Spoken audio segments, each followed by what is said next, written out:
আজ আমরা জানবো একটা বিশেষ ওয়েরিং, তার নাম হচ্ছে পার্মানেন্ট স্প্লিট ক্যাপাসিটর। দেখতে পাচ্ছেন আমাদের কাছে আছে কম্প্রেসার, রোটারি কম্প্রেসার আর একটা রানিং ক্যাপাসিটর।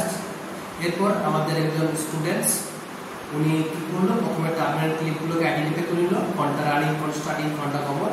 তারপর উনি আমাদের টার্মিনাল ক্লিপগুলো প্রত্যেকটা রানিং এবং স্টার্টিংয়ের মধ্যে ক্লিপ করলো। তারপর চলে এলো ক্যাপাসিটরের মধ্যে উনি সমস্ত টার্মিনাল ক্লিপগুলো ইনসার্ট করলেন। এরপর কী করে করলো আমরা একটু ডিসকাস করবি যে কমনের মধ্যে এসে আমাদের নিউট্রাল আর ফেজ এসছে আমাদের ক্যাপাসিটরের একটা টার্মিনালে। যে টার্মিনাল থেকে আমাদের ফেজ ইন হয়েছে সেই টার্মিনাল থেকে ফেজটা আউট হয়ে আমাদের চলে গেছে রানিং টার্মিনালের মধ্যে, আর অপোজিট টার্মিনাল থেকে যে এটা টার্মিনাল ক্লিপটা রইলো সেটা চলে গেছে আপনার স্টার্টিং ক্যাপাসিটরে, স্টার্টিং টার্মিনালের মধ্যে। এইভাবে আমাদের কম্পারেটর লাইন দেওয়াতে আমাদের কম্পারেটর স্টার্ট হয়ে যায়।